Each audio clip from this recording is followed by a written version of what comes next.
Assalamu alaikum wa rahmatullahi wa ta'ala wa barakatuh. Ko président modelon Aliou Ba woni ko wadi yewtere hande ka tribunal premier instant de Kaloum. Ka wandintinni wosi tawi nange Allah nge yalti ay si yimbe ben puɓɓodirali kala ka wonda ay yay nange Allah ngen ko do wadi si andintinden no wodi mo ala nyale kono ala mo ala nyalande. Aliou Ba holli de toñe de o toñira o jaɓali ɗum wiugol himo yenni landon himo affronti sage ɓeɓen no andirɗo noon hiɓe ewli Aliou Ba moƴƴa fita waɗu murtardu e leydi ndi kono ɓawto ka tawi holo raɓɓe no ɗanori wa sabunde ko tuma ɓuɓɓinda wosi hoya ko ɗum jeunesse lagino no accudi Aliou Ba e CNRD yiɓe dasudemo telen ka maison centrale e ndar en tawi na ko mayi kontu yurmi wana bunɗo tu woni yiyata jeunesse lagino no wattana lineti leɗɗe hay wowluɗaɓe nanata sabu noppi ɗin waylitanoma. Aliou Ba président model o hibbuno gonɗi ɓawto ka toñe ɗen tiiɗi telen ka tribunal. Aliou Ba hande o waɗali konngol sina o townuno jungo makko ngon o waɗini o holli sella litike libére o holli kadi haray koyo jama o wakkilo détermino ɓurimo no andirɗon noon kanko Aliou Ba hande ko le 31 décembre 2024 nyalande habbanode Conakry yo Mamadi Doumbouya hunno ahadi kono e ndar en tawi wana ɗum fewnude sare Conakry nden hande ko manque de carburant ko halda kon hunnaka piiji buyino changé leydi no andirɗon noon o sifitike ko wadditimo kon e Bala Samoura no yewtiri noon eno men gollirno noon ko 9 et 6 hay fuy saɗani andigollo hiɗen humpiti pellet Aliou Ba ko ɓe faala ko ombugol mo hunduko no andirɗon noon ɓe addunomo hande le 31 décembre ka tribunal premier instant de Kaloum yewtereji ɗin fuɗɗino ɓawto ka tawi procureur de premier instant de Kaloum o ɓawto ka andi ko fenade ɓe jokki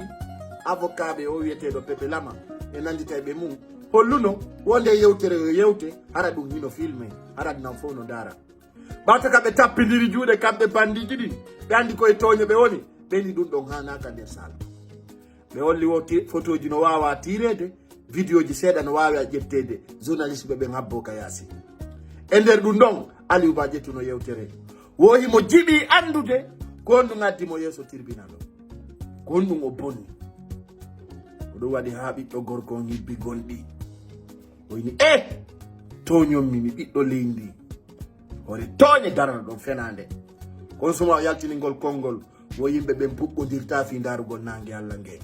sabu nasinge jalbi kala ka wontirɗa e lagine a yiyay nangue haray ko andingol ɗon welsidare ha sakkitare ɗum wonani jeunesse guine o hey haaju hey puɓɓodiro hey wowlugol ko hana hey toñe hey jaggu kono en fof de suti en famina e rena en ƴettike ha Aliou Ba sokama en accidimo hayɓe makko ɓen ɗen inna Allah walla en iɗen heeɗi hay ko haray ko enen tun Allah yiɗi haray ko lagine tu woni ko Allah woni kono ndo yurmi adi sakkiti ko enen haray no yiruɗon noon jama on fof hande lanni hulde ronki dartagol Mamadi Doumbouya wana ko weli fi sabuna si tawi neɗɗo waray o toñay o jattay o fenay on ɗo wawata yadade no haniri Mamadi Doumbouya holli wo ko halda ko fof hino firta fof so ala ko hunnata o holli à partir de 1er janvier kala mo wonana ko wonani kon yontigi yaltu hollita on suma yey Conakry joni ka fewndi ɗo si tawi a wonana Mamadi Doumbouya ko ɓurma kon moƴƴande ko yaltugol leydi ndi sabu na siɓe humpitike fima woni e téléphone woni e écriture wallahi a heɓay ko Aliou Ba heɓali sabuna enen fof ɗen suti hiɗe reeni Aliou Ba ko toñato onen fof ɗen accide Aliou Ba yeyɓe ɓen joni kono falira ɗon combat continue kono falira ɗo yo jamman continue combat hiɗon jooɗi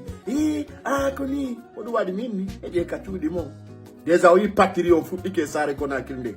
nangugol yimɓe ɓen ko lonsuji ka hoore laawi nangugol sukaɓe naɓa ka gendarmerie ka police nationale fof no feƴƴude fof ndo ni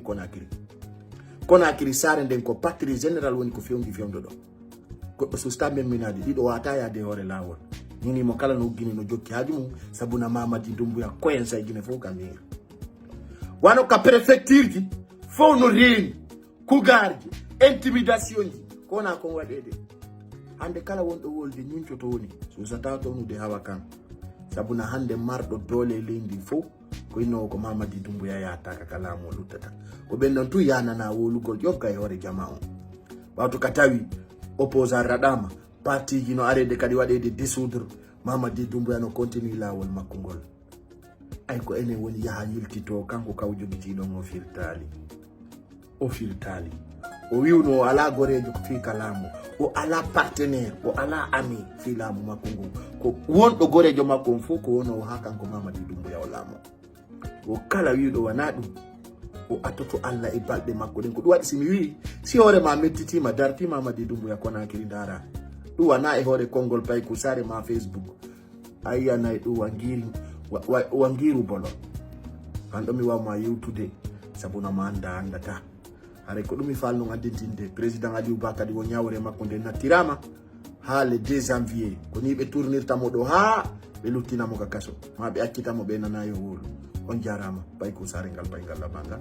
nantugal inde paygal ngal nanda ide a payle